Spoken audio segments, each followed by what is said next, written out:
সুপ্রভাত সবাইকে। আমি আবার একটা নতুন ব্লগ, নতুন দিন নিয়ে তোমাদের কাছে এসেছি।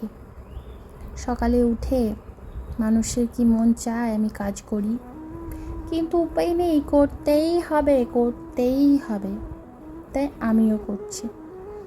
আমার সকালটা যেহেতু ওই 8টার দিকেই হয়, তাই উঠে আর কি করব, ব্রাশটা মুখে ভরেই চলো শুরু করি, এরকম একটা ব্যাপার।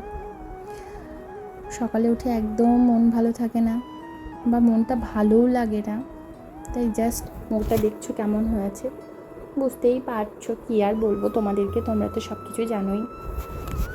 জীবনে আর কিছু করো আর না করো, বিয়েটা করো না, সবাইকে একটা অ্যাডভাইস দেবো। তো চলো আজকের ব্লগটা। আমি এই এই ভিডিওগুলো বানাচ্ছি ভয়টা কাটানোর জন্য। মানে ভয় আমার নেই, তবুও ক্যামেরার সামনে আসতে একটু কেমনই লাগে। আমার মনে হয় প্রত্যেকটা মানুষেরই এমনি দাপুটে হলেও ক্যামেরার সামনে এসে কথা বলাটা খুব একটা মনে হয় না, মানে সাহসিকতার কিছু। আমিও সেটা ভয় পাই। আর এই যে উঠে তোমাদেরকে দেখাচ্ছি আমার স্কিনটা, ও মা কি সুন্দর হয়ে গেছে, চকচকে। মুখটা কেমন ফোলা ফোলা, একদিক বেশি ফোলা একদিক কম ফোলা, কারণ আমি প্রচণ্ড ঘুমাই। আর এই হচ্ছে আমার খাটের অবস্থা। আজকে আমি চাদরটা চেঞ্জ করে ফেললাম। আচ্ছা, তোমাদেরও ওদিকে মানে যারা দেখছো তাদের ওদিকেও কি বিকেলবেলা হলে পরেই প্রচণ্ড মেঘ জল ঝড় এরকম হচ্ছে? আমাদের তো এখানে বেশ ভালোই জল ঝড় হচ্ছে, এখনও মেঘ গুড়গুড় করছে। আর আজকে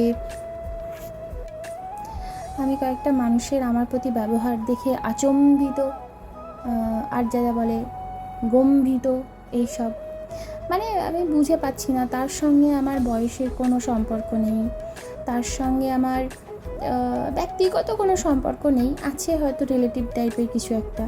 তবে সেই মানুষটার আমাকে নিয়ে যে এত হিংসা করা বা কিছু, আমি নিজে খুঁজে পাচ্ছি না বা বুঝে পাচ্ছি না, বুঝলে? মানে তার সঙ্গে আমার কোনো রকম কোনো কিছু সম্পর্ক না। তার সঙ্গে আমার যে বয়সের মানে পার্থক্য, সেটা অনেকটা, প্রায় কাছাকাছি আমার হাজব্যান্ডের বয়সের। তাও সেই মানুষটা আমাকে এত পরিমাণে হিংসা করছে যে আমি বলে বোঝাতে পারছি না। তবে বেশি বাড়াবাড়ি হলে তো খুলে আমি বলবো অবশ্যই, কিন্তু সেই মানুষটার অস্বাভাবিক আচরণ আমার প্রতি একটা আলাদাই একটা, কি বলবো, আমি খুব ভালো আর খারাপের খুব খারাপ, সেটা তো তখন বুঝতেই পারা যাবে। আর কথা হচ্ছে, সেদিন ছিল একটু সকাল সকাল উঠে নিয়ে আমি ঠাকুরকে দিয়ে নিয়েছি। আর এই যে দেওয়া হয়ে গেছে আমার ঠাকুরকে, এবার আমি ভালো করে আরতিটা করে নিয়ে, ঠাকুর প্রণাম করে নিয়ে সকালটা আমার শুরু হচ্ছে। এই যে আর কিছু নেই, এই সকালে উঠে আমার এইটুকুই কাজ থাকে, ভালো করে আমার গোপুসোনা আর জগন্নাথ দেবকে প্রণাম করে নিলেই শেষ। তবে আসছি, আমার ব্লগ ভালো লাগলে পরে তোমরা সবাই লাইক কমেন্ট করো, আর যারা অবশ্যই কমেন্ট করছো তাদের খুব খুব খুব ভালোবাসার থ্যাংক ইউ। আসছি, টাটা।